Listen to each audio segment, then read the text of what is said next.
On a Friday, a feel-good Friday for real, if there ever was one, because Josh Harris officially owns the Washington Commanders. They closed on the deal this morning. Incredible turnout at FedEx Field for a pep rally press conference. John Allen saying, I've been waiting 7 years for a crowd like this, for the fan base to feel like this, and Harris address the media as well. We have that for you today here on the Hoffman Show. Of course, we're on the Team 980 on your radio, but also streaming live on the free Odyssey app and on YouTube at youtube.com/at the Team 980. And I was really impressed with Harris yesterday. I continue to be impressed with him today. And I don't say that lightly because there is a cynical part of me that when it comes to doing the job of journalism and to whatever lowercase j journalism I am doing as a talk show host, occasional windbag with some, a serious point every once in a while. You don't want to get too far out of here yourself and, be a fan. I think people in this job can be fans. I think there's people that do it well from like a fan's point of view, but from where I sit, where I bring a little bit more of an objective lens, my nature is to catch myself when I'm going like, wow, this guy's awesome. I'm like, where's the trick? Stay diligent. And yet, so far, Josh Harris has hit all the right notes. And I think it comes down to two basic things: humanity and competence. Because Dan Snyder was the antithesis of that. He was inhumane and he was incompetent. And so far, what we've heard from Josh Harris is a healthy dose of humanity, both in a genuine humility that he gets to own this team, the excitement he has for it, and the fact that he is nervous as hell about being the steward for it, a role he genuinely sees, a term he has used, being a steward, not just someone who, it's not what Dan thought, where he's like, this is mine, it's my toy, doesn't belong to anyone else. And then there's a humanity where he talks about, I think, or a competence, I should say. The humanity part is his own humility and his desire to create a respectful place to work, to play, to coach, to cheer for. A great fan experience. The things that people inside and outside the organization really care about. And then two, on the competence front, he has talked about actual things that good leaders and good sports owners talk about. Ways to create advantages. Having a real strategy, understanding who the right people are, and a dedication to getting the best people in those places, to supporting the people that are in the current places to find out if that could be that person. He says today about Ron Rivera, like, we got training camp a week away and I'm excited, and, we're going to make sure Coach Rivera and Ron and his staff have what they need to move on. I will even just say this quickly before we play any bites from Harris. I appreciated on some small level that he called everybody by their first name. Because after an administration that demanded everyone say Mr. Snyder, and it was always Coach Rivera, and it's just Ron and Jason and Josh and, Magic, and holy crap, it's Magic, and Mitch, old Mitch Rails, and the first name basis of it was very human. And I don't think that was some intentional choice. I just kind of think that's how everybody in that group is. And, I appreciate that. I had this vision in my head, if I ever met Dan Snyder and he asked me for whatever reason to refer to him as Mr. Snyder, I would have told him that I'm an adult and I will call him Dan because he's not my boss and I don't work for him. Never got that opportunity in any capacity. I met Dan Snyder once at a somewhat infamous media barbecue that he stopped by for and held court for a little while. But other than that, never met the man. He wasn't interested in meeting, frankly, anybody. If I meet Josh Harris, I'd imagine I'd shake his hand and go, "Hi, Josh, nice to meet you." And he'd go, "Hi, Craig, nice to meet you." Or he'd at least fake it if he didn't mean it.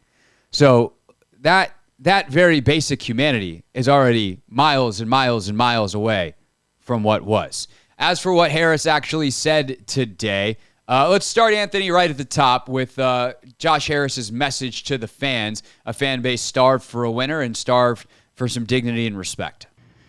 To the Commanders fans, our promise to you is straightforward. We will work tirelessly to make you proud once again of this franchise, like my family was when I grew up here. This is not going to be easy. My job is to deliver an organization that can win. It's on me and it's on us up here. Our work begins today, and I'm so excited to be on this journey together with the city. Thank you all. And then he highlighted a couple of things that were top of mind and most important for him. One of them is the fan experience. This was a man who understands that FedEx Field stinks. And while he can't do anything about playing at FedEx Field till at least 2027, he is certainly motivated, starting immediately, so that they can try to have this better by this season in making FedEx Field the best place it can be, even within those limitations. Yeah, so Washington fans are passionate. I knew that because I grew up here. The reaction has been overwhelming. We're so appreciative of how welcome we are. We also know, because we've done this before in Philly, that we got to deliver. So I'm also, the fans should be aware, and you should be aware, there's a lot of sleepless nights. This is an amazing day for me, but I'm stressed. So we got training camp is the next week, and first game is 6 weeks away. Look, I think that we're going to be focusing. We got a lot to do. We got to get the team ready to win football games. We got to get out in the community and start to pay it forward, as Magic said. And we got to, change the stadium, right, and change the fan experience. We got to change the fan experience. And right now, that's going to be things like ingress and egress and food, and there's not that much we can do. And so our three priorities are those, and that's what we're focused on right now. He used an analogy, and actually, Anthony, this might be in the next bite. I don't want to step on it, but if you're going to have people over, you could clean up the house a little bit. I used to always laugh when I was a kid because my mom would be like, so-and-so's coming. We have to clean the house. And it turned into this madness of like, we live here all the time. Whatever's good for us is not good enough for company. We have to put our best foot forward, even if it's grandma, nevertheless, the neighbors or friends that we're trying to impress. And now as an adult, you're like, yeah, I don't want people coming into my house and thinking that I'm a slob. I'm sure my wife probably heard me say that and has thoughts, but I'm working to be better every day. Anyway, the point is, Josh Harris is going to do what he can with FedEx Field, and that's making sure on a baseline level, for instance, stuff works. Yeah, look, I think there's a lot of work, obviously, a lot of work. And in sports franchises, winning is not easy. There's 31 other owners that are well-financed. They want to win. Everyone wants to win. And so that's going to be a lot of work. And, it's sort of a village of people supporting a group of players and a coaching staff. Changing the fan experience, we're going to make a dent in it as fast as we can, but some of that's going to take a while. Like when you go into someone's house, we now think of the stadium as our house. So we gotta make it good for people who visit. And then getting into the community also takes time. So this is all going to take time. The opportunity is unbelievable. I mean, the Commanders used to be the number one. It's hard to imagine, and I've seen the numbers, right? The Commanders were the number one franchise in the NFL. Back when they were the Redskins, and even after that, not the Dallas Cowboys, the Washington Redskins, the Washington Commanders. So the opportunity is up here, and the work is up here, and that's just fine for us.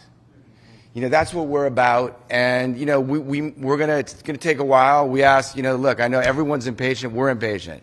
Believe me, I'm sweating this more than anyone else out there. But it's going to take a little bit of time. That sweat is something that I just find really refreshing. Like, he feels this. Yes, it's awesome that he got the team, but now you got to run it. Like, you work so hard to get a job, and then you got to do it, and that job is hard. And we've all had that on varying levels of our lives. If you're an adult who's done any kind of job, you have to work to get it, and then you have to do the work of doing it.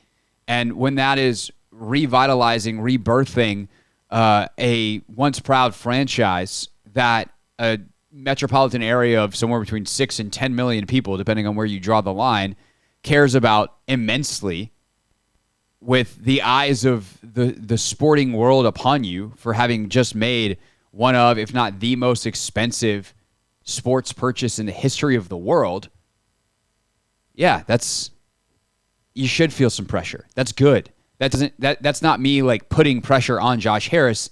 That's me acknowledging Josh Harris has a pulse.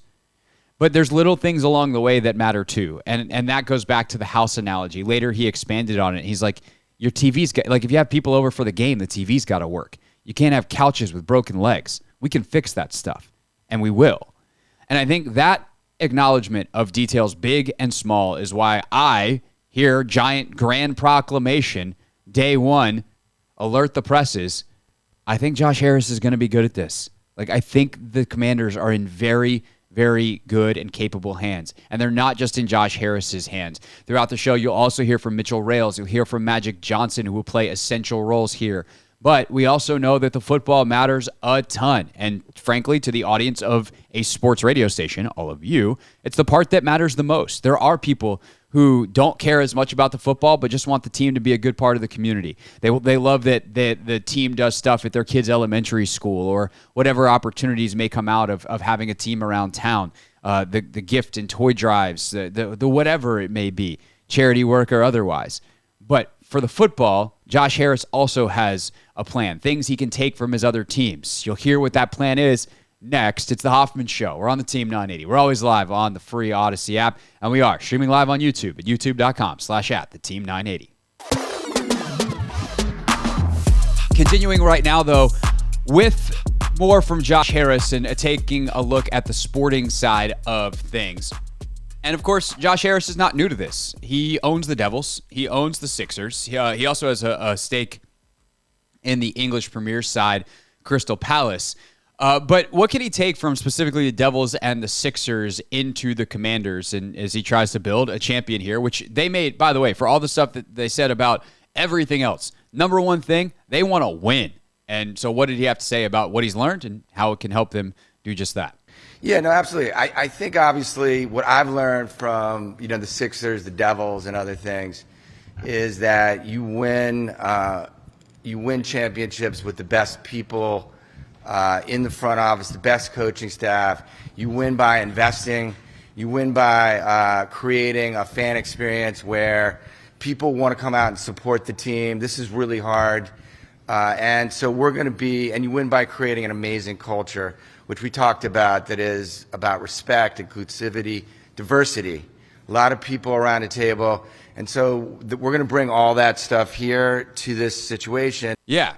I mean, the one thing I will say about the diversity piece, because unfortunately, in my opinion, there are people that hear that and roll their eyes and have all kinds of whatever thoughts about it.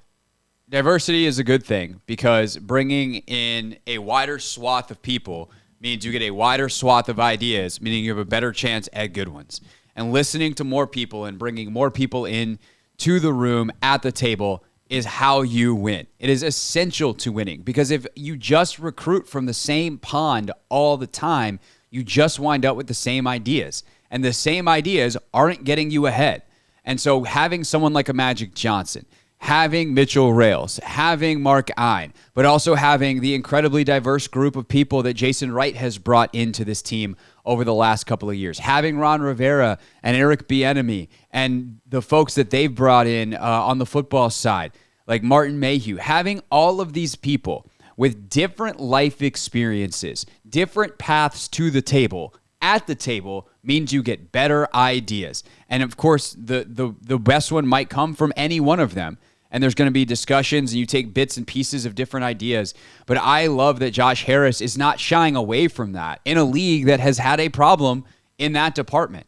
And it's not just because it's the morally right thing to do by my moral standard. It's because if you want to win, you have to have that. And a commitment to that is important to winning. And so good on Josh Harris, whether it's for selfish, purely cynical winning reasons or for trying to push the world forward in a positive way, or some combination of the two.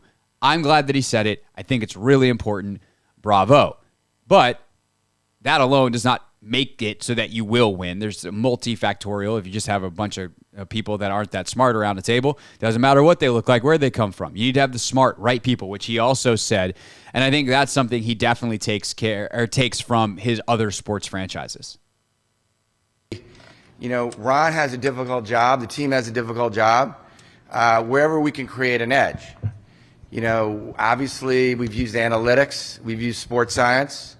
Wherever we can create an edge, you know, if we can make our players feel better, if we can accommodate their lives a bit better, if we can set up the training better, we're going to look at all that stuff. And as I said, it takes time and it takes investment. So all the sort of broad philosophies are the same. Obviously, the specifics are very different. That's almost exactly what I expected. Anthony, we should pull up my answer from that. We can't actually do this, but like, what would happen if we pulled up my answer in the fake Josh Harris press conference we did earlier in the week and that answer? They'd be hella similar, would they not? Nah, they would. That last part especially? Uh-huh. When he's like, the philosophies are the same, the specifics are different. I don't think that's my bar, if you will, but it ain't that far. Not at all. And the reason is, not to toot my own horn, but it's because it's true. It's because you can take the philosophies of hiring the best people and you look at the same areas. You look at analytics on the field in terms of your style of play. You also look at them in scouting. But I love that he said sports science. And part of that, I'm not going to lie, I love that because I'm a gigantic sports science nerd and I love that stuff and I live that stuff. But it's also, as again, essentially important to winning. What's the number one ability, Ant?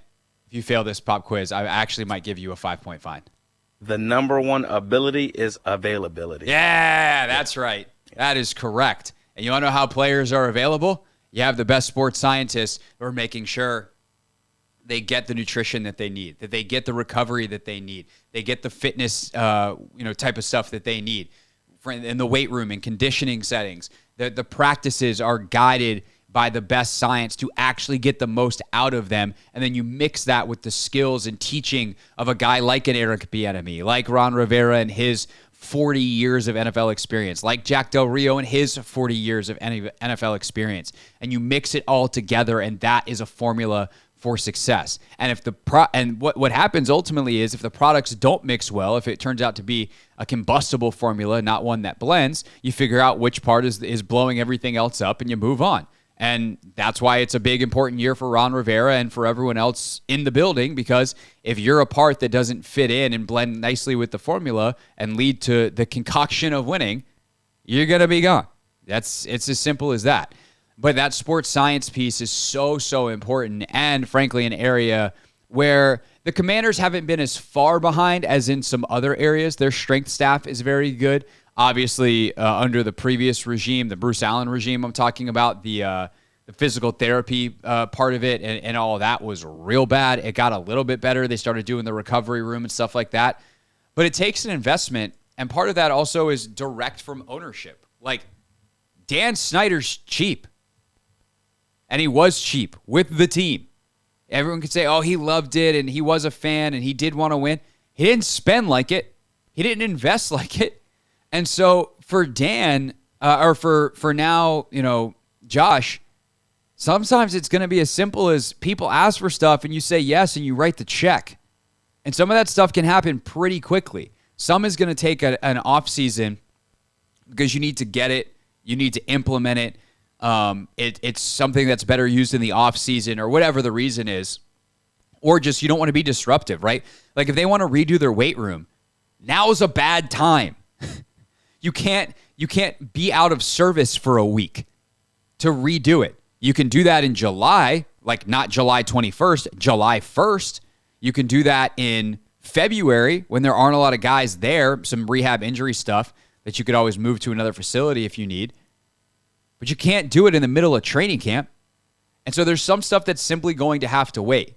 However, they're already thinking about it. They're making their lists, and ultimately they will go to Josh Harris through, whoever their boss is that reports to Josh Harris and say, Position coaches, these are the things that we want that will help us. Strength coaches, physical therapists, nutritionists, everybody.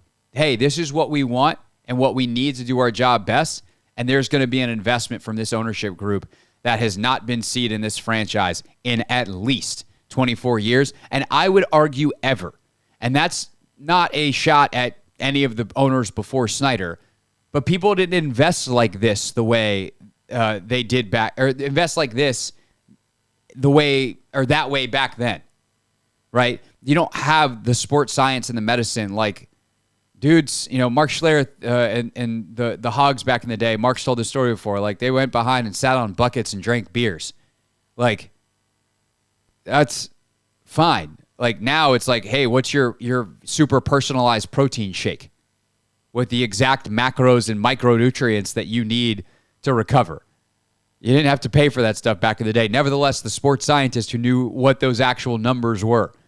So this is an investment, this franchise, and in that way, an update from times past that this franchise never got to keep up, to match up with teams that have been doing this for years, that this franchise has just, frankly, never had before. And I'm excited to see the results. It's the Hoffman Show. We're on the Team 980. We're always live as well on the free Odyssey app. And joining us next for his weekly Friday visit, the one and only Clinton Yates. What's up, kiddos? It's your boy Clinton Yates from ESPN. It's the Hoffman Show on the Team 980. Tell your mama I said what's up.